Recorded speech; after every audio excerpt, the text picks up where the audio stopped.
News और आपके साथ मैं हूं अनुराग मुस्कान। थोड़े बदले हुए अंदाज में हम पेश हुए हैं क्योंकि यह है धर्म संसद। सोमवार को संघ से जुड़े संगठनों ने आगरा में जिन लोगों को हिंदू बनाया था, शुक्रवार को यूपी की समाजवादी सरकार ने उन्हें सरकारी इंतजाम में जुमे की नमाज अदा कराई। इस मामले पर संसद में 5 दिनों से लगातार सवाल उठाने के नाम पर बवाल करने की रस्म भी जारी है। आखिर यूपी में धर्म बदलने का खेल कौन खेल रहा है, क्यों खेल रहा है?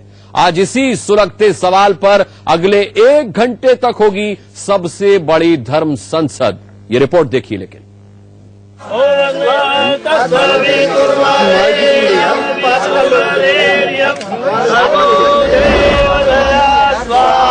सभी का स्वागत करते हैं। दर्शकों का स्वागत हम कर चुके हैं, मेहमानों का स्वागत करते हैं। एक तारुफ में करा दूं, एक इंट्रोडक्शन में करा दूं, क्योंकि मामला बेहद पेचीदा है, बेहद गंभीर है और हमारे आज जो स्टूडियो में धर्म संसद में मेहमान मौजूद हैं वो भी बेहद गंभीर हैं और इनकी गंभीर टिप्पणियां कोशिश करेंगे कि इस मामले को, इस सब्जेक्ट को, इस मुद्दे को किसी मुकाम तक पहुंचाने में कामयाब हो सके। मौलाना कल्बे रुशैद रिजवी साहब हमारे साथ हैं, मेंबर हैं all India personal law board के। मौलाना अब्दुल हमीद नोमानी साहब हैं जो कि प्रवक्ता हैं जमीयत उलेमाए हिंद के। फादर डोमिनिक इमैनुअल हमारे साथ हैं, पादरी हैं। मौलाना अतर हुसैन दहलवी साहब अंजुमन मिनहाज रसूल से हमारे साथ हैं। अनिला सिंह हमारे साथ हैं, नेता हैं बीजेपी की जाने माने। चक्रपाणी महाराज संत अध्यक्ष संत महासभा के हमारे साथ मौजूद हैं, किसी परिचय का मोहताज नहीं है। आचार्य प्रमोद कृष्णम कल्की पीठाधीश्वर हमारे साथ हैं, सभी का बहुत बहुत स्वागत हम करते हैं। विनोद बंसल साहब हैं, मीडिया प्रमुख हैं वीएचपी के, आज कठिन सवालों के दौर से गुजर सकते हैं। मौलाना अंसार रजा साहब हैं, अध्यक्ष हैं गरीब नवाज फाउंडेशन के। फादर महेंद्र कुमार जैबलिन है हमारे साथ, पादरी की हैसियत से हम मौजूद हैं। फादर सोलेमन जॉर्ज हमारे साथ हैं, आप भी पादरी हैं। दीपांकर जी महाराज हमारे साथ धर्मगुरु की हैसियत से हम मौजूद रहेंगे। आचार्य विवेक विराट मुदगल जी कुछ ही देर में हमारे साथ होंगे। डॉक्टर जयंती दत्ता हमारे साथ हैं, सामाजिक कार्यकर्ता हैं जानी मानी। और पंडित विश्वनाथ शास्त्री धर्मगुरु हमारे साथ इस डिबेट में मौजूद हैं। इस डिबेट की शुरुआत में करना चाहता हूं गांधी जी की एक टिप्पणी से जो 23 अप्रैल 1913 को यंग इंडिया में छपी थी। मैं चाहूंगा कि यहां जितने मेहमान हमारे साथ हैं वो इस टिप्पणी को ध्यान से सुने। उन्होंने लिखा था कि मैं विश्वास नहीं करता कि एक व्यक्ति दूसरे व्यक्ति का धर्मांतरण करे। दूसरे के धर्म को कम करके आंकना मेरे प्रयास में कभी नहीं होना चाहिए। इसका अर्थ है कि सभी धर्मों के सच में विश्वास करना और उसका सम्मान करना। इसका अर्थ है सच्ची विनयशीलता। मेरा मानना है कि मानवतावादी कार्य की आड़ में धर्म परिवर्तन रुग्ण मानसिकता का परिचायक है।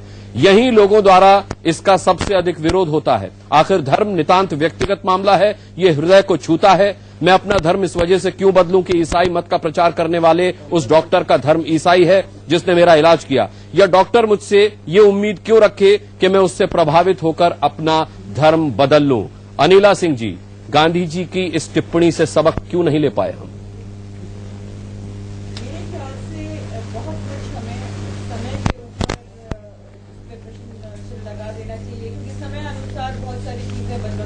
और उस बदलाव में सोच भी बदलती है। कई बार बहुत सारी मजबूरियां हो जाती हैं, चाहे वो दिल की मजबूरी रही हो और चाहे वो दिमाग की मजबूरी रही हो, जिसके तहत इंसान जो है अपना धर्म का परिवर्तन करता है।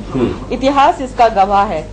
कभी दिल की वजह से लोगों ने धर्म परिवर्तन किया है और कभी सोच समझ के कि किस प्रकार से उनको फायदा हो सकता है। आजकल लेकिन राशन कार्ड और आधार कार्ड के लालच में भी कर रहे हैं।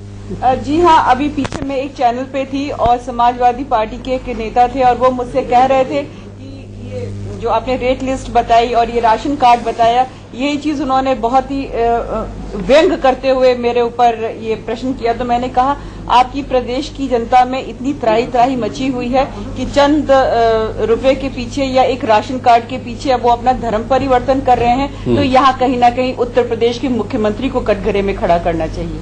आपने उत्तर प्रदेश के मुख्यमंत्री को कटघरे में खड़ा कर दिया, लेकिन विनोद बंसल जी, कल ओवैसी साहब ने कहा है कि ये तो बाकायदा बीजेपी और समाजवादी पार्टी की नूरा कुश्ती है। ये रेट लिस्ट फिक्स करके अपने एजेंडे पे काम कर रहे हैं आपके साथ मिलकर के, और समाजवादी पार्टी की सरकार इन पर कार्रवाई न करके इनका काम बना रही है। दोनों के बीच नूरा कुश्ती चल रही है और लक्ष्य है, टारगेट है, अर्जुन का अगर तीर चला तो मछली की आंखें, 2017 का विधानसभा चुनाव। पहले महात्मा गांधी की उन पंक्तियों को दोबारा से मैं आपको रिमाइंड कराना चाहता हूं। उनकी पंक्तियों में क्या दर्द था।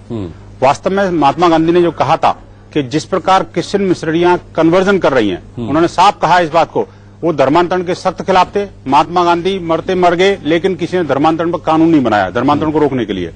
जो हम आज भी कह रहे हैं, मैं तो कहता हूं आज ये आपकी बैठी हुई संसद इस बात में यूनानिमसली एक प्रस्ताव पारित करे कि धर्मांतरण एक अभिशाप है देश के लिए और उस पर पूर्ण प्रतिबंध लगना चाहिए। एक बात।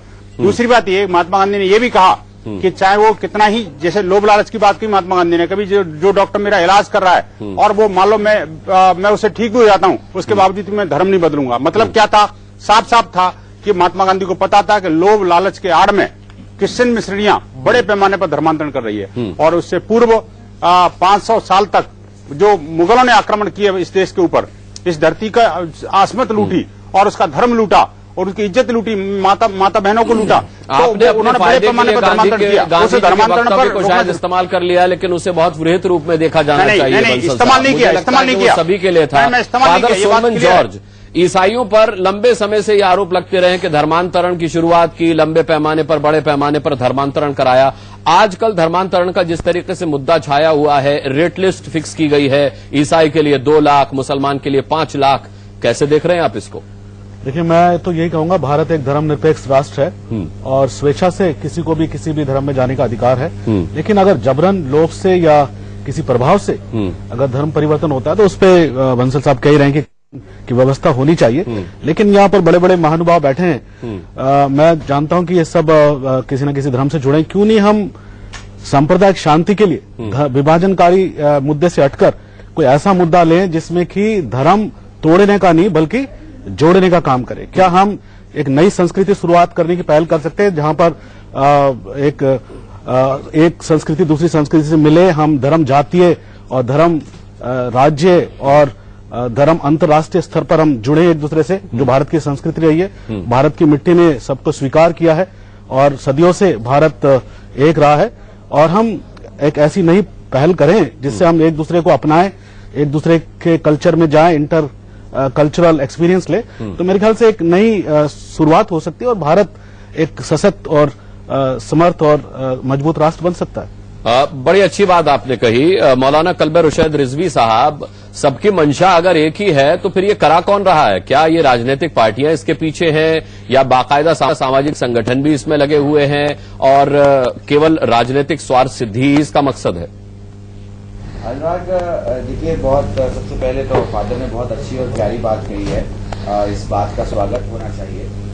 दूसरी बात यह भाई कि अब इस मुद्दे में इसलिए कोई मुद्दा नहीं बचा क्योंकि शुद्धिकरण भी हो गया और नमाज भी हो गई। तो अब यही तय नहीं है कि क्या ठीक हुआ और क्या गलत हुआ, ये कराया गया या किसी ने किया। अब हम इस बात पे आ जाते हैं कि क्या मजहब बदला जाना चाहिए या इस हवा को सपोर्ट मिलना चाहिए। मैं एक छोटी सी बात कहता हूँ, अगर किसी मकान में आग लग रही हो और वहां से मैं कुरान पढ़ता हुआ गुजर जाऊं और मेरे महाराज गीता पढ़ते हुए गुजर जाएं और मेरे फादर बाइबल पढ़ते हुए गुजर जाएं या कोई भी पार्टी का आदमी अपना झंडा लेके गुजर जाए, तो यकीन जानिए कुरान उस पढ़ने वाले को और गीता उस ले जाने वाले को और पार्टी उस झंडा उठाने वाले को कभी माफ नहीं करेगी, क्योंकि उस वक्त न कुरान वाले के लिए कुरान पढ़ना जरूरी है न गीता वाले। लेकिन यहाँ न किसी ने कुरान उठाई है रुशैद साहब, न किसी ने गीता उठाई है, यहाँ तो बीड़ा उठाया हुआ है लोगों ने। मैं इस पर आगे डिबेट करूंगा। एक छोटे से ब्रेक की मजबूरी मेरी यहाँ पर है। एक छोटा सा ब्रेक लेते हैं, इस डिबेट को आगे बढ़ाएंगे। धर्मांतरण का बवाल यूपी में सुनियोजित है या फिर जैसा कि कई हिंदू संगठनों की तरफ से कहा गया कि एक सामान्य प्रक्रिया है, सालों से चलता आ रहा है और सालों तक चलता रहेगा? क्या है ये बवाल? चर्चा जारी रहेगी। परिवर्तन पर सबसे बड़ी धर्म संसद में ब्रेक के बाद एक बार फिर आपका स्वागत है। धर्म परिवर्तन पर यूपी में जो माहौल बिगड़ रहा है, आखिर वो क्यों बिगड़ रहा है, उसे कौन बिगाड़ रहा है, इसी पर अब तक हम डिबेट कर रहे हैं। चक्रपाणी महाराज हमारे साथ हैं। चक्रपाणी महाराज, आपसे मैं जानना चाहूंगा, कौन कर रहा है ये सब? कौन माहौल बिगाड़ रहा है उत्तर प्रदेश का? क्यों बिगाड़ रहा है? देखो, ऐसा है, जब से सृष्टि की उत्पत्ति हुई तब से मनुष्यों ने परमात्मा के कॉन्सेप्ट को स्वीकार किया और उसमें आस्तिक भी है, नास्तिक भी है। हमारा ये मानना है कि पूरे विश्व के लोगों को आस्तिक होना चाहिए। अब उसमें स्वर्ग, मोक्ष और सुखमय जीवन की कामना बताई गई है। अब वो अध्यात्म का रास्ता है, वो भौतिक भी जीवन जियो और परमात्मा को भी प्राप्त करो। तो हमें लगता है कि अगर जो कोई, जैसे आपने गांधी जी का नाम लिया, देखो ये तो राजनीतिक मुद्दा ज्यादा बनता जा रहा है, जैसे हमारे मौलाना साहब जी भी कहा और फादर जी भी उस बात से सहमत हैं, तो काफी राजनीतिक मुद्दा होता जा रहा है। अब गांधी जी की बात आपने किया, गांधी जी के पुत्र सबसे पहले धर्म परिवर्तन के शिकार हुए, तो सवाल एक तो निजी मामला है। कहीं भी जाओ, धार्मिक हो व्यक्ति, क्योंकि धर्म का जो मूल है सत्य है, अहिंसा है, करुणा है, दया है, प्रेम है। अगर जो धर्म के मूल को मानेगा, तो चाहे वो मुसलमान हो मानने वाला, ईसाई हो मानने वाला या सनातनी हो मानने वाला, वो समाज के लिए हितकारी होगा। और अगर नहीं मानता है तो निश्चित रूप से वो तो मनुष्य के रूप में असुर का काम करेगा। तो ये तो आप मान लीजिए कि ये व्यक्ति अपने, अब देखो सबसे बड़ी क्या हुई, अभी हमारे मौलाना भाई साहब ने बहुत अच्छी बात कही कि देखो एक व्यक्ति गया तो यज्ञ करा के गायत्री मंत्र पढ़ा के उसको हिंदू बना दिया, चलो मान लो उसने समझा कि मैं हिंदू बन गया। दूसरा एक कुछ व्यक्ति आते हैं, अरे तू तो हिंदू का भी नहीं हुआ, मुसलमान का भी नहीं हुआ, तेरा हिंदू राम भी नहीं होगा, अल्लाह भी नहीं होगा। उसके लिए क्या यार, ये क्या बात हुई? अरे तू तो नहीं, आपसे सुरक्षा में नमाज भी अदा करवा रहे, हाँ नमाज भी अदा करा रहे। तो सबसे बड़ी बात ये है कि वो गलत है, तो ये कितनी बड़ी गलत है कि अब तुम ठेकेदार हो गए, तुम्हें मानने लगे कि तुम्हारे अल्लाह भी नहीं हो, राम भी नहीं। अब वो बीच में बेचारा, वो तो ठेकेदारी मौलाना साहब ने कहा तो उत्तर प्रदेश की सरकार ने ली। सबसे बड़ा कंफ्यूज तो वो बेचारे को, उन पे दया तो मुझे उन बेचारों पे आ रही है। और सवाल है कि वो चाहे यज्ञ करे या न करे, परमात्मा उसके लिए है। जो हमारे यहाँ तो नास्तिक को भी मान्यता दी गई है, नास्तिक संप्रदाय है चरवाक की। तो सवाल इस बात का है कि परमात्मा सबके लिए है, वो पूजा करे। तो भी बहुत ऐसे नास्तिक हैं जो परमात्मा को नहीं मानते, लेकिन इतने अच्छे कार्य करते हैं कि जो चक्रपाणी महाराज, आप प्रवचन अच्छा दे रहे हैं, लेकिन आप मेरी बात का जवाब नहीं दे रहे कि ये कौन करवा रहा है, क्यों करवा रहा है, आपके ज्ञान चक्षु क्या देख रहे हैं? नहीं देखिए, देखिए हर व्यक्ति धर्मगुरु अपने अपने तरीके से प्रचार प्रसार करता। अब इसमें क्या है, देखो हमारे मौलाना जी ने भी कहा उसमें कई राजनीतिक भी हो सकती है। देखो अब क्या कहा जाए, अब हर जगह धर्म में भी मौलाना अब्दुल हमीद नौमानी साहब, दुर्भाग्यपूर्ण है। इसमें राजनीति हो सकती है या राजनीति है? जी ये बिल्कुल शुद्ध रूप से इसमें राजनीति है, इसमें कोई संदेह नहीं है। धर्म परिवर्तन जो है, धर्म का मामला जो है वो हृदय से है। तो आप जो है, आदमी एक जो है वो खुदा को पाना चाहता है, खुद को पाना चाहता है और किसी सच्चाई तक पहुंचना चाहता है। तो ये एक तरह का उसका मार्ग है। ये इसमें जो है वो गांधी जी या जवाहरलाल नेहरू या जो है सावरकर, गोलवालकर जो है वो मेरे बारे में फैसला नहीं कर सकते हैं। तो मैं जिस चीज को समझता हूँ, हमारे जो पूर्वजों ने, बाप दादा ने समझा, हम लोग भी जो है वो मूल रूप से जो है, ऐसा नहीं कि हम लोग अरब से आए थे, हम लोग भी हिंदुस्तानी हैं, हम लोग जो है भूमियार बिरादरी से हैं। लेकिन ये हमने क्यों इस्लाम कबूल किया? मैंने देखा कि हमसे जो है वो राम छूट नहीं रहे, कृष्ण छूट नहीं रहे, बुद्ध नहीं छूट रहे, महावीर नहीं छूट रहे। यहाँ हमें नजर आ रही कि एक जो है रसूल के रूप में जो है वो मोहम्मद हमारे पास नहीं है। हमने आगे बढ़ के मोहम्मद को भी अपना लिया, इस्लाम को भी अपना लिया, कुरान को भी अपना लिया। तो धर्म परिवर्तन से संस्कृति नहीं बदलती है, जगह नहीं बदलती है, पूर्वज नहीं छूटते हैं, राष्ट्रीयता खत्म नहीं होती है। और संविधान ने भी जो है आदमी को अपनी खुशी मर्जी से किसी भी धर्म को जो है अपनाने की, प्रचार प्रसार करने की जो अनुमति दे रखी है। 1977 का जो है फैसला है सुप्रीम कोर्ट का। इसलिए ये जो है कोई मुद्दा नहीं, अगर आदमी जो है राजी खुशी से कहीं भी जा रहा है, अपना रहा है। लेकिन एक अगर इसमें लालच, दबाव, जोर जबरदस्ती या जो है वो किसी को भयभीत करके अगर कोई धर्म परिवर्तन कराता है, तो ये बिल्कुल जो है वो गलत है। सिर्फ जो है इन चीजों को इस्तेमाल करके अगर ये कह रहा है, तो वो फिर जो है वो धर्म नहीं रह जाता है, वो कारोबार हो जाता है। मौलाना अतहर हुसैन दहलवी साहब, ये कारोबार है या फिर ये आपके नजरिए से? मेरी बात जो है, मैं आधे मिनट और ये कहना चाहता हूँ कि एक आदमी ने इस्लाम जो है वो कबूल किया, जो हिंदू धर्म कबूल किया, ठीक है वो हो गए। लेकिन ये जो आयोजन किया जा रहा है और जो मीडिया वालों को दिखाया जा रहा है, इसमें शुद्ध रूप से हमको राजनीति और कारोबार जो है वो धंधा लग रहा है। चलिए, इस राजनीति पर भी मैं टिप्पणी करूंगा। दहलवी साहब से मैं सवाल नहीं पूछ पाया क्योंकि एक ब्रेक लेने की मजबूरी फिर आन पड़ी है। एक छोटा सा ब्रेक ले रहे, धर्म संसद में यह अहम मुद्दा जारी रहेगा। में एक बार फिर हम सभी का स्वागत करते हैं। मौलाना अतहर हुसैन दहलवी साहब, सवाल कि आप ही के साथी नौमानी साहब मानते हैं कि इस पर सियासत हो रही है। ठीक है, मैं मानता हूं कि साक्षी महाराज ने कल ये भी कहा कि भाई ये धर्म परिवर्तन सदियों से चलता आया है और ऐसे ही चलता रहेगा। बड़ी बेबाक टिप्पणी थी उनकी, आपने उनकी टिप्पणी की आलोचना भी की। लेकिन अभी मेरे पास एक और डॉक्यूमेंट है जिसमें सैयद अहमद बुखारी साहब ने डिक्लेयर किया है, उन्होंने एक नारा दिया है कि घर घर इस्लाम और Islam is in every home. अब आप इसे क्या कहेंगे? क्या ये साक्षी महाराज की बात का जवाब है?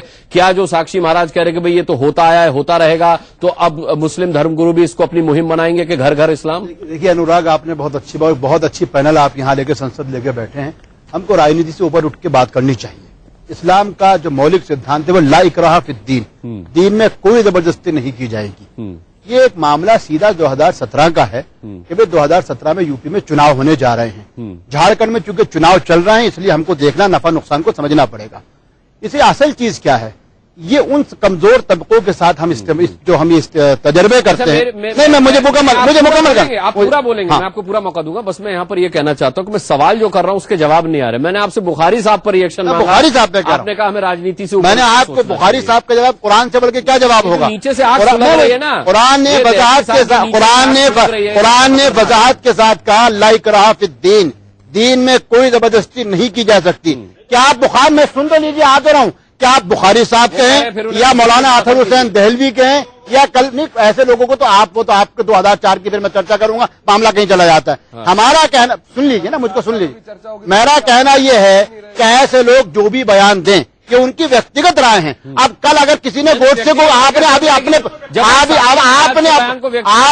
साक्षी महाराज पे, अरे बंदल साहब आप अभी आपने कहा आपने अपने प्रोग्राम की वो भी बयान दें कि उनकी व्यक्तिगत राय है। अब कल अगर किसी ने गोडसे को आपने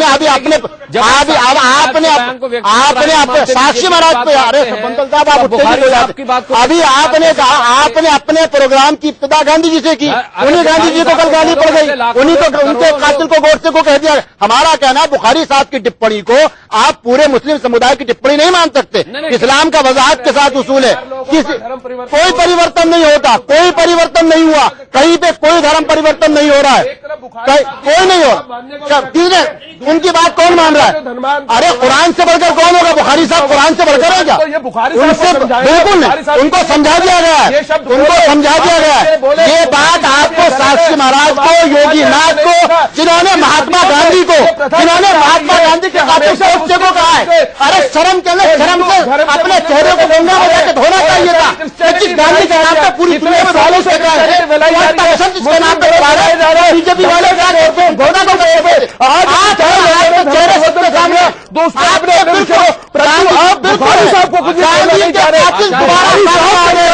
गांधी के कातिल दोबारा बुखारी साहब के लिए कोई शब्द बोलिए, बुखारी साहब के लिए बोलना पड़ेगा। सिर्फ कुरान की बात नहीं कही है, हमारे गीता की बात में भी हम लोग वसुधैव कुटुंबकम की बात कर रहे हैं, ओसामा बिन लादेन के लिए बोलिए, बगदादी के लिए बोलिए, सिर्फ कुरान की बात मत करिए। आप बुखारी जी की भी बात करिए, बुखारी जी को बोलिए आपने ये कहा कि गलत किया है। बहुत सारे विवेक विराट मुदगल जी, मैं आपका सवाल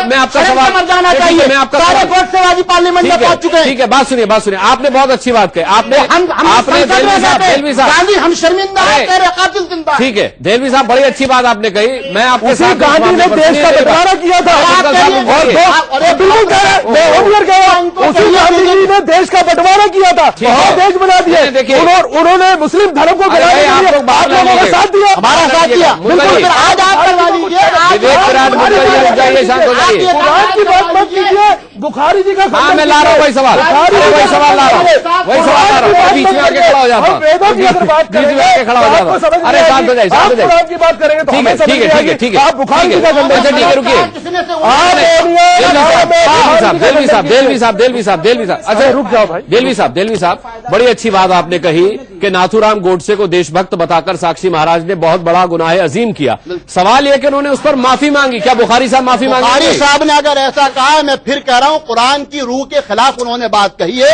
उनको अपने लफ्जों को सुधारना चाहिए, अपने लफ्जों को सुधारना चाहिए। कैसे सुधारेंगे? या तो उनको कहना चाहिए कि मैंने जो ये लफ्ज कहे ये कुरान की रूह के खिलाफ है, मैं अपने लफ्ज वापस लेता हूँ, इस पर माफी चाहता हूँ, कहना चाहिए उनको। तो फिर क्या हम इस संसद में प्रस्ताव पारित करके उनके लिए निंदा प्रस्ताव पारित कर नहीं, किसी व्यक्ति विशेष जो भी आप करें, मैं संसद मैं उनके लिए लाता हूँ, आप साक्षी महाराज के लिए आइए, आइए दोनों आइए। नहीं, बात साक्षी महाराज, देखिए साक्षी महाराज माफी मांग चुके हैं,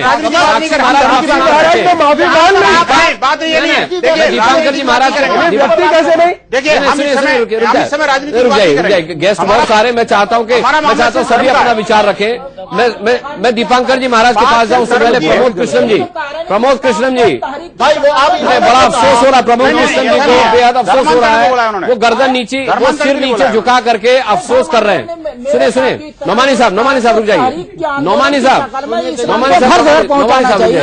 रुक जाइए। प्रमोद कृष्णन जी, धर्म संसद के बदले वाक युद्ध करिए। नहीं वो वाक्य देखिए, यहाँ सभी गणमान्य है, किसी पर आक्षेप नहीं कर सकता, सभी समझदार लोग हैं, समाज के बहुत रेस्पेक्टेड तबके से आते हैं सब। मैं केवल संयम बरतने के लिए कह सकता हूं। प्रमोद कृष्णन जी, क्या यही सबसे बड़ा दुर्भाग्य है कि राजनीतिक स्वार्थ सिद्धि के लिए नीचे से आग सुलगाई जा रही है, जिसका ऊपर बैठ करके लोग इस तरीके से हवा करके उसको आग को हवा दे रहे हैं? देखिए अनुराग जी, ये मुद्दा जमीन का है और हम आसमान की बातें कर रहे हैं। हम इस देश को कहां ले जाना चाहते हैं? जो धर्मगुरुओं की बातें भी स्वामी चक्रपाणी जी बोल रहे थे, जितने धर्मगुरु जब लाइव पे आते हैं टीवी पे, तो वो प्रवचन देना शुरू कर देते हैं। कौन सा धर्म, कौन सी किताब ये कहता ही नहीं कि एक दूसरे को मार दो, किसी का घर जला दो। तो ये तो उसकी व्याख्यान करने का वक्त नहीं है। अब वक्त ये है कि जो हो रहा है, क्या इस देश को, इसके हर जिले को हम मुजफ्फरनगर बनाना चाहते हैं? क्या हर घर में मातम देखना चाहते हैं? क्या गली गली? एक सेकंड, अब देखो स्वामी चक्रपाणी जी, जब मैं बात करूंगा पूरी, उसके बाद अरे भाई अब देखिएगा, देखिए अब देखिए ये बोले अगर मुजफ्फरनगर बनाना चाहते हैं आप जानबूझ के राजनीति करके, तो ये बनवा दीजिए, अलग बात है। यहाँ अच्छा ठीक है, ऐसा है। लेकिन सुनिए मुस्कान जी, अरे सुनो ना, मैं किस हैसियत से हूँ, ये किसी के प्रमाण पत्र की दरकार मुझे नहीं है, माफ करना, ना आपके ना इनके। ठीक है, मैं अपनी बात कह रहा हूँ और उसको सुनिए। मुजफ्फरनगर आप सुनिए स्वामी जी, अरे स्वामी जी अब देखिए, अरे सामने आइए ना आप सामने पीछे से क्यों बात करते हैं? आपके पीछे ही रहूंगा मैं, पीछे से खंजर रोक रहे हैं आप। मुस्कान जी, मैं कह रहा हूँ कि हमें आज के मसाइल पे बात करनी है और ये बहुत गंभीर मुद्दा है, बहुत संजीदगी से इस पे बात करनी चाहिए। पहली बात, मैं एक निवेदन आपसे करना चाहता हूं कि भगवान को देखा नहीं है लेकिन महसूस किया गया है। इसमें कोई धर्मगुरु या किसी धर्म का मतलब नहीं है, ये कोरी सियासत है और ये 2017 तक के चुनाव तक चलेगी। नंबर एक, इन लोगों ने अब तक अयोध्या को बेचा है, अब ये ताजमहल को बेचेंगे। और सुनिए, ये जो धर्म परिवर्तन का सवाल है, धर्म परिवर्तन चाहे किसी भी तरह से किया गया हो, वह पाप है, वह पाप है। अगर धर्म परिवर्तन, बताइए किन लोगों ने बेचा है? अरे स्वामी जी, आप हिंदू महासभा के अध्यक्ष हैं, आप ही की विचारधारा ने गांधी को कत्ल किया, इस देश को। अरे कहाँ पहुंच रहे हैं? अरे ये पीछे से बोलेंगे या तो इनको यहाँ आइए। नहीं, आप जब भी गलत बोलेंगे मैं अच्छा, हिंदू होने का सर्टिफिकेट ये देंगे। हिंदू होना पाप है? हम हिंदू नहीं है, अनुराग मुस्कान हिंदू नहीं है, पर चर्चा, दीपांकर हिंदू नहीं है, हम सब हिंदू हैं। हिंदू होने का सर्टिफिकेट क्या आप देंगे? प्रश्न है बड़ा। देखिए, अगर संजीदगी से बात करनी है तो ठीक है, मैं ये कह रहा हूं कि इसमें सियासत है और धर्म परिवर्तन चाहे वो किसी भी तरह से होता है, मैं कह रहा हूं किसी भी तरह से। ये लोग तो कुछ ने कहा कि अपनी मर्जी से बदल सकते हो, मैं कहता हूं धर्म का संबंध खिदमत से है, मोहब्बत से है, श्रद्धा से है, त्याग से है और अकीदत से है, आस्था से है। तो जिस परमात्मा ने हमें जिस धर्म में पैदा किया, अगर हम परमात्मा पे आस्था रखते हैं तो फिर हम धर्म परिवर्तन करने के अधिकारी नहीं है। क्योंकि अगर हमने धर्म परिवर्तन किया, इसका मतलब हमने ईश्वर के निर्णय में दखल दी। बड़े साफ तौर से कह रहा हूं, धर्म परिवर्तन करने का मतलब है कि हमने परमात्मा के निजाम को का विरोध किया। अगर धर्म परिवर्तन लालच में किया जाए वो गुनाह है। देखिए, पूजा वो गुनाह है, चैरिटी को नहीं, धर्म परिवर्तन, मैं कह रहा हूं धर्म परिवर्तन मेरे दृष्टिकोण से वो पाप है, अपराध नहीं है, पाप। धर्म परिवर्तन पाप है। फादर डोमिनिक इमैनुअल साहब, मैं आपसे कहना चाहूंगा कि अलीगढ़ में जो आने वाले दिनों में होने वाला है, 1000 ईसाई, 4000 मुसलमान, धर्म परिवर्तन उनका होने वाला है, आप इसे किस नजरिए से देख रहे हैं? और क्या आपके हिसाब से ये राजनीति है या फिर एक सामान्य प्रक्रिया है, जिस तरीके के साक्षी महाराज ने कहा कि होता आया और होता रहेगा? ये बिल्कुल सामान्य प्रक्रिया नहीं है, ये किसी अल्पसंख्यक समूह को टारगेट करने का, निशाना बनाने का एक प्रयत्न है। 25 दिसंबर पूरी दुनिया में क्या किस चीज के लिए महत्वपूर्ण है ये सबको मालूम है। क्यों 25 दिसंबर को ये चुना गया? जैसे उन्होंने कुछ सालों पहले डांग्स में 25 दिसंबर को ही पथराव आदि चालू किया और वो 10 दिन तक चला था। इसी प्रकार 2007 में क्रिसमस के दिन उड़ीसा में कंधमाल, सुनिए ना आप, बात नहीं पूरी नहीं। तो ये इसका अर्थ क्या है? अर्थ यही है कि हम में ताकत है। तो 2006 से 2012 तक केरल में जो 7,000 लोगों को ईसाई बना दिया गया, उसके बारे में आप क्या कहेंगे? और 2001 की संख्या के हिसाब से हिंदू 80% थे, जो घट के 72% रह गए। ईसाई 2.5% थे, वो 5% रह गए। उसके बारे में आप क्या कहेंगे? उसके बारे में आप जवाब दीजिए। आपको सिर्फ 5,000 या 1,000 लोगों की बात कर रहा हूँ कि सबके पास एक बार फिर जाऊं। नहीं, आप दीजिए कि आप पॉइंट रहिए। दीपांकर महाराज, ताकत कौन? नहीं, आप किसी को बोलने के लिए बोलते हैं, 2001 से 2000 बोलने देते हैं। मैं आऊंगा दोबारा। क्या मतलब है आपका? आप किस प्रकार का एंकरिंग कर रहे हैं? नहीं, मुझे नहीं समझ में आ रही किस प्रकार की। मैं आऊंगा आपके पास, आपको समझ में भी आ जाएगा मैं किस प्रकार की एंकरिंग कर रहा हूं। मैं आप दूसरों को बोलने दे रहे हैं, चिल्ला रहे हैं। मैं आपको भी बोलने दे रहा, मैंने आपको भी बोलने दिया, मैं आपको भी बोलने दिया। यहाँ सभी बोल रहे हैं और मेरा प्रयास है कि सभी दूसरी बार भी बोले। आपकी सर्वे सर्वा थी। ठीक, अरे शांत हो जाइए। सबसे ज्यादा कैसे नहीं हो गया? आज वो लोग आप उसका जवाब दीजिए ना। मत करिए। ठीक है भाई, शांत हो जाइए। हाँ, ये नया डोंडिया खेड़ा बना रहे हैं। हमारा अपना मन क्या है? अरे सुन तो लीजिए महाराज, ये है क्या? पीछे कहाँ डोंडिया खेड़ा में पहुंच गए भाई? सीधे सीधे बोलो, ये ठीक है या गलत? दीपांकर जी, प्रभु बोलने गजब है, सच को सच कहते नहीं वो, कुरानो उपनिषद ओढ़े हुए हैं। ये दुष्यंत का बहुत पॉपुलर शेर है। धर्म गुरु को स्पष्ट बात करनी चाहिए। भाई साहब बोलने दीजिए। स्पष्ट मेरे भाई, नर्सरी के बच्चे की तरह हम लोग झगड़ रहे हैं। हाँ, बिल्कुल। हमारा मात्र कहना इतना है कि अगर कोई स्वेच्छा से कोई भी चीज कबूल करे तो उसे रोकने की ताकत न किसी में थी और न फंडामेंटल राइट में। और अगर जूलिया रॉबर्ट कर रही है तब आपने कोई हंगामा नहीं किया। लड़े आप जाकर के अमेरिका तक, आप नहीं बोलेंगे इस पर। वो भाई साहब की बात मुझे अच्छी लगी, रिजवी साहब की, कि ये मुद्दा खत्म हो गया, सियासत जारी है।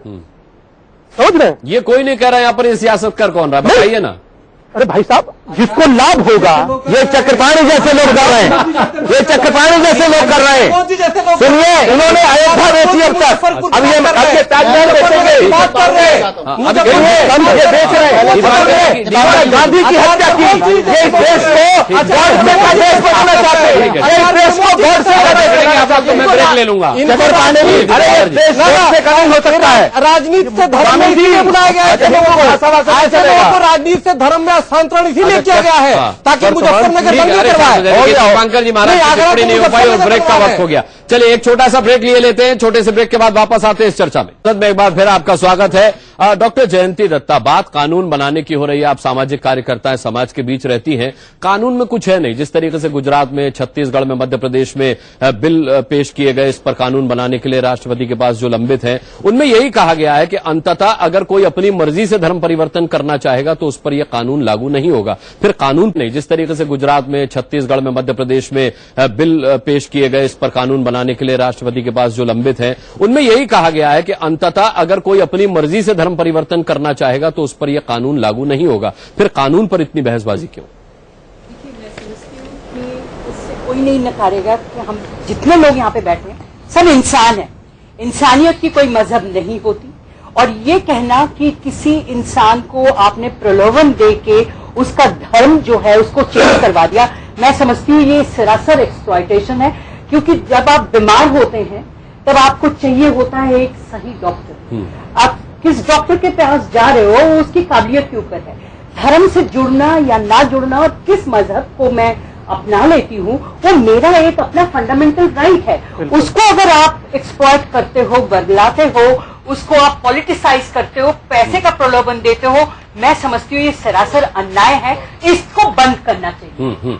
मैं किस धर्म से जुड़ती हूँ, मैं पैदाइशी हिंदू हो सकती हूँ, लेकिन अगर मेरे को मेरा जो जिंदगी के जो उतार चढ़ाव है वो मुझे ये सीख देती है नहीं मुझे इस मजहब से जुड़ना चाहिए, तो आप कौन होते हो रोकने वाले? आप नहीं तय कर सकते कि मैं किस मजहब से। ये सुकून की बात है, मेरी अपनी रुझान की बात है। मेरे को ये राइट है, मेरे पास ये फ्रीडम है, लेकिन उसका अगर नाजायज फायदा आप ले रहे हो ये सरासर गलत है। ये बंद होना चाहिए। फादर जैवलिन, आप क्या सोचते हैं इस पर, इस पूरे मुद्दे पर, धर्मांतरण के मुद्दे पर? जिस तरीके से कहा गया कि ईसाइयों में बहुत पहले से ये सब चला आ रहा है, वो धर्म परिवर्तन, धर्मांतरण कराते हैं। अब अलीगढ़ में ईसाई धर्म परिवर्तन होने जा रहा है, मुस्लिम धर्म परिवर्तन होने जा रहा है। आपके हिसाब से अगर ये विशुद्ध रूप से राजनीति है तो कौन कर रहा है ये राजनीति? देखिए, इसको धर्म परिवर्तन ना कहें, इसको धर्मांतरण कहते घर वापसी नहीं, घर वापसी को धर्म परिवर्तन का नाम नहीं, आप या तो तय करेंगे धर्म परिवर्तन है या घर वापसी है। आप ही के सांसद बाहर निकल करके धर्म परिवर्तन बोलते हैं इसको।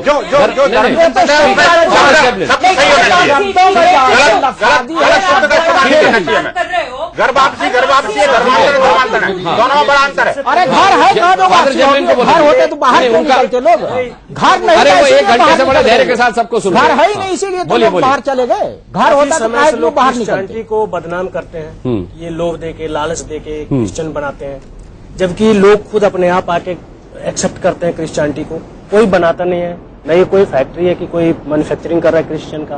सिंपली कोई आता है, अच्छा लगता है, एक्सेप्ट करता है, 2.5% से 5% कैसे होगा? ये खुद आते हैं, ये लोग बदनाम करते हैं। जबकि इस भारत देश में आप लोग कर रहे हैं तो बदनाम कर रहे हैं, आप लोग कर रहे हैं तो बदनाम कर रहे हैं। क्रिश्चियनिटी इतना शांत कोई भी कम्युनिटी नहीं है, देखा गया कहीं भी वायलेंस नहीं है। देखिए ना, उसमें भी देखिए सब अच्छा है, आप तुलनात्मक पकड़ेंगे ये अच्छा है बुरा है, मैं अच्छा हूँ आप बुरा है, गलत बात है ना। नहीं करते हैं, शांत रहते, इसलिए चारों तरफ से लोग क्रिश्चियनिटी को बदनाम करने के लिए दबाव। मैं कहूंगी इस्लाम से ज्यादा प्यूरिफिकेशन का कोई है ही नहीं। 1 महीने तक रोजा रखते। इसलिए अभी जो कहूंगा कि जो ये तो बिल्कुल सियासत ही है, किसी को ऐसा नहीं है कि मतलब हम चाहते हैं इस धर्म में जाना। आज हम क्रिश्चियन है, कल को हम मुस्लिम में कर रहा है, आप ही बता दीजिए। सियासत जो है राजनीतिक पार्टियां करती हैं, लेकिन उनको नहीं करना चाहिए। अन्य जो धर्मगुरु होते हैं इनको भी इस पर अपना बाणी पर अपने जनताओं को विशेष रूप से समझाना चाहिए, क्योंकि शास्त्रों में आया है धर्मोधार्यते प्रजा, जिनको लोग माने, जिसको अपनावे, जिससे देश हमारा स्वतंत्र है, हमें पूर्ण स्वतंत्र हम है, किसी भी धर्म को स्वीकार करने का अधिकार है। हमारा वेद कहता है आत्मा वही जायते पुत्रा, यानी पिता का आत्मा पुत्र रूप में उत्पन्न होता है। तो जो अपने पिता का औलाद है, निज आन मान मर्यादा का प्रभु ध्यान रहे, अभिमान रहे, जिस धर्म गोत्र में जन्म लिया बलिदान उसी पर हो जावे। ठीक है, तब जो अपने वास्तविक रूप से तत्व का है, अपने धर्म को मानने वाला है, उसको क्यों ना स्वर्ग दे दिया जाए, तो धर्म छोड़ने वाला नहीं है। अंसार रजा साहब, आप क्या कहेंगे घर वापसी धर्मांतरण के मुद्दे पर? ये घर वापसी तो 4-5 दिन से हम डिबेटों में जा रही है, तो हमारी समझ में आया नहीं। सीधी एक बात, इतने लोग आपने आज बुला रखे हैं, बड़ी खुशी की बात है। मैं एक बात सब लोगों से जानना चाहता हूं कि ये दुनिया जब पैदा हुई है, सबसे पहले कौन पैदा हुआ? जो सबसे पहले पैदा हुआ। धर्म संकट में डाल रहे हैं कि मुर्गी पहले आएगी अंडा? यही तो कमाल है यार, जब तक आप जड़ तक नहीं पहुंचेंगे फिर आप अंत तक कैसे पहुंचेंगे? जो सबसे पहले पैदा हुआ है सब उसकी संतान है, तो अब ये पहले पता लगा। इंसान है, इंसान रह ही नहीं गए। हमने कहा इंसान, और वो तो इंसान है। इतनी बड़ी बात मैडम ने कह दी है, इतनी बड़ी बात मैडम ने कह दी, उसके बाद तो डिबेट नहीं होनी चाहिए थी।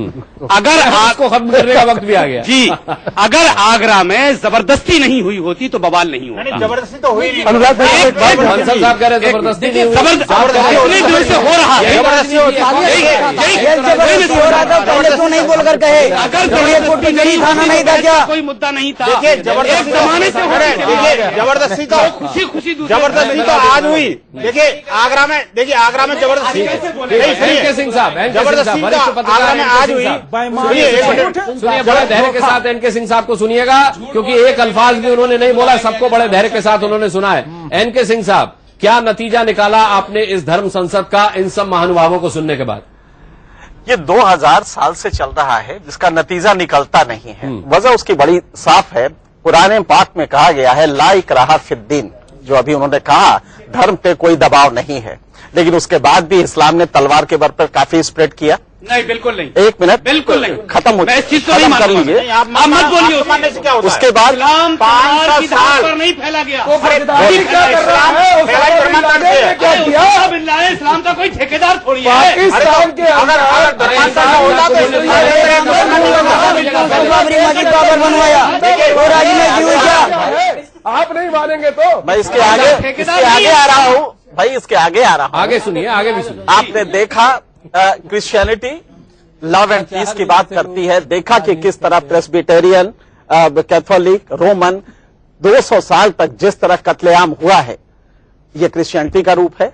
आप हिंदू धर्म में देख लें, अशोक आते हैं और स्टेट रिलीजन बुद्ध धर्म बन जाता है, किस तरह से मारपीट होती है। आज आप देखते हैं कि बुद्ध धर्म क्या कोई इस्लाम धर्म या दूसरा धर्म नया बनाया जी जो एक बुद्ध मोनार्क विदेश से आएगा तो सोने की मुद्रा ले लीजिए। प्रॉब्लम इसकी नहीं है, भारत में ले लिया तो हिंदू धर्म में वसुधैव कुटुंबकम है, लेकिन फैक्ट बिल्कुल ऐसा नहीं है। जब हम इसको प्रैक्टिस करते हैं तो स्टेट पैटर्न में जब मिलता है तो ये धर्म परिवर्तन और ये सारी चीजें होती हैं। आप देखें आर्टिकल 25 में भारत के कॉन्स्टिट्यूशन के धीरे से चालाकी से जो फंडामेंटल राइट सिटीजन्स के लिए था, उसमें आर्टिकल 25 में एवरी पर्सन कर दिया गया and practice profess and propagate religion. Propagate word कतई नहीं आना चाहिए, दुनिया में कहीं भी प्रोपोगेशन नहीं है, लेकिन वो आया और उसको प्रोपोगेट जैसे ही किया गया तो उसमें जो क्रिश्चियन मिशनरी थे उनको अलाउ हो गया, क्योंकि पर्सन हो गया, सिटीजन नहीं था, तो बाहर के मिशनरीज आए, उन्होंने स्प्रेड किया, एलियरमेंट आया। आज जो चल रहा है धर्म परिवर्तन, आज सत्ता में एक पार्टी आई है तो आज वो देख रही है। तो कुल मिला के अगर आप देखेंगे, मैसेज आपके लिए अनिला जी, मैसेज आपके लिए, जब स्टेट पावर में आता है और उसके एफिलिएंट्स होते हैं वो इसे करते हैं, पहुंचा पाती है, तो फिर तमाम तरीके की राजनीतिक पार्टियों की छोटी सहयोगी पार्टियां और संगठन लाभ उठाते हैं, प्रलोभन देकर के घर वापसी और धर्मांतरण के लिए लोगों को प्रलोभन देकर के उस ओर उन्मुख करते हैं। मेरा ख्याल है कि अगर सरकार का विकास की तरफ ज्यादा ध्यान देगा तो फिर राजनीति कि अगर 5 साल इस गवर्नमेंट को छोड़ दिया जाता तो विकास के जरिए मुसलमानों का भी होता, ईसाइयों का भी होता, दलितों का भी होता, बेहद अच्छा होता कि 5 साल इसको मॉरेटोरियम लगा दे, ये सब बंद कर दे। और मेरे ख्याल से खत्म करना होगा। मैंने बिल्कुल, मैं 1 मिनट ऊपर जा चुका हूं इस डिबेट में। हम धर्म संसद लेकर फिर बैठेंगे, कोशिश करेंगे कि कोई नतीजा निकल सके, लेकिन हाँ ये बात जरूर है कि अगर विकास एजेंडा रहेगा तो फिर शायद राजनीति के लिए अन्य मुद्दे राजनीतिक पार्टियों को गौण लगेंगे, बौने लगेंगे, छोटे लगेंगे। बहुत बहुत धन्यवाद करना चाहेंगे सभी का धर्म संसद में शामिल होने के लिए। एक छोटा सा ब्रेक ले रहे हैं यहां पर, बहुत जल्द वापस लौटेंगे।